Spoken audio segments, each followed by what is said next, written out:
Gwalior high court में लाठी डंडों से आखिर भीम आर्मी सेना की कुटाई और पिटाई क्यों हुई? वो वकील अनिल मिश्रा आखिर अचानक से गुंडा कैसे बनता जा रहा है? वो अंबेडकर जी का विरोध करता क्यों जा रहा है? क्या मध्य प्रदेश के मुख्यमंत्री की आंखें बंद है? क्या मध्य प्रदेश के पुलिस के कान बहरे हो गए हैं? क्या वो अंबेडकर जी से नफरत करते हैं? आखिर क्यों ग्वालियर हाई कोर्ट में अंबेडकर जी की मूर्ति नहीं लग पा रही है? आखिर वो मनुवादी गुंडे कौन हैं? क्या ये एक उन चीज़ों का रूप तो नहीं ले रहे हैं जो हमारे देश में नहीं फैलना चाहिए? आखिर क्यों सीएम मोहन यादव जी चुप है? क्यों उनको जो है दर्द नहीं हो रहा? क्यों उनका खून नहीं खौल रहा जब कोई अंबेडकर जी का अपमान कर रहा है, जब कोई उनकी मूर्ति को तोड़ने की बात कर रहा, जब कोई ग्वालियर हाईकोर्ट को धर्मशाला कह रहा है कि ये धर्मशाला नहीं है, यहाँ हम मूर्ति नहीं लगने देंगे। दर्शकों, आज हम समझेंगे कि ये बेईमानी, ये नाइंसाफ़ी क्यों हो रही है और ग्वालियर हाईकोर्ट में मूर्ति कौन लगाएगा। अगर मेरा बस चलता दर्शकों, अगर मैं कानून को हाथ में ले सकता था तो मैं मूर्ति लगाता, कोई माई का लाल हमको रोकता नहीं। लेकिन मैं समझदार हूँ, मैं जानता हूँ कि कानून को कानून करना चाहिए, कानून को अपना काम करना चाहिए। मेरा अपना काम है, मैं सिर्फ सवाल उठा सकता हूँ, आवाज़ उठा सकता हूँ। गरीबों का, देश के संविधान के से छेड़छाड़ करेगा उसका, जो अंबेडकर जी के खिलाफ बोलेगा उसका, जो गांधी जी पर गाली देगा उसका, मैं उसको किसी सूरत में छोड़ूंगा नहीं।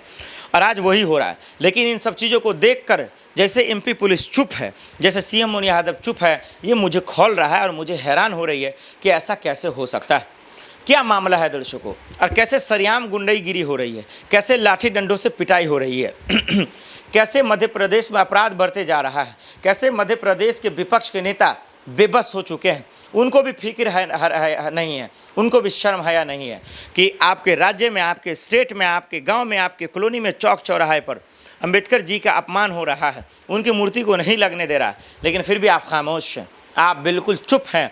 आप ऐसे अंठिया रहे हैं जैसे कि यूं माने आपको कुछ पता ही नहीं है। बस आते हैं, ट्विटर पे लिख देते हैं, एक्स पे लिख देते हैं और झूठ मूठ का आप जो है बोल देते हैं, भाई ये लोग सियासत कर रहे हैं। अरे भाई, आप प्रोटेस्ट करो ना, जाओ ना भाई, पुलिस प्रशासन से आवाज़ उठाओ, उनसे गुहार लगाओ, थाने जाओ। अब बोलो कि जब आदेश आ चुके हैं अंबेडकर जी का मूर्ति लगना है, फिर क्यों नहीं लगने दे रहे? और जो रोक रहा है उसको भी जेल भेजो ना।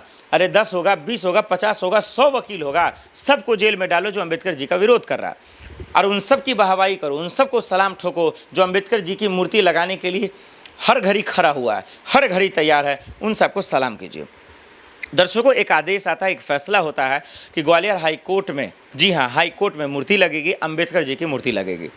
उसके बाद अंबेडकरवादी जो चाहते हैं, जो वो वकील जो अंबेडकर जी को चाहते हैं, जो उनको मानते हैं, जो उनको पूछते हैं, वो लोग मूर्ति लगाने चले जाते हैं।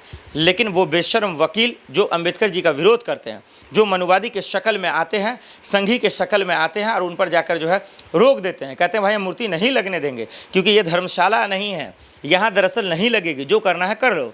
दर्शकों, दोनों भिड़ जाते हैं आपस में, लड़ाइयाँ शुरू हो जाती हैं, लाठी डंडों से कुटाई शुरू हो जाती है। पुलिस प्रशासन आता है और इसको रोकता है, कुछ नोटिस भी देता है। ये लड़ाई, ये हिंसा में बदल जाती है जातिवाद पर। पुलिस प्रशासन नोटिस भी भेजता है लेकिन जेल में किसी को नहीं डालता। अरे जेल में डालो भाई ऐसे गुंडों को। तो अब सोचिए ये कौन गुंडे हैं जो अंबेडकर जी का मूर्ति नहीं लगने दे रहे? क्या इनको डर नहीं? क्या इनको खौफ नहीं? और सोचिए, इन तमाम मसलों पर पूरा हिंदुस्तान चुप है, किसी को कोई शर्म है नहीं, किसी को कोई फिक्र नहीं है कि अम्बेडकर जी का विरोध हो रहा है, संविधान का विरोध हो रहा है। लोग खामोश हैं, लोग चुप हैं। मुझे हैरानी हो रही है, मुझे इस बात की हैरानी हो रही है कि आप चुप कैसे रह सकते हैं। मुझे हैरानी हो रही है कि आखिर क्या हो सकता है। अमित शाह जी, मोदी जी, राहुल गांधी, प्रियंका गांधी, तमाम लोगों को क्या करना चाहिए? ग्वालियर हाई कोर्ट जाना चाहिए और अंबेडकर जी की मूर्ति लगाना चाहिए। अगर ऐसा नहीं होता तो क्या होगा, आइए अब आपको बताते हैं।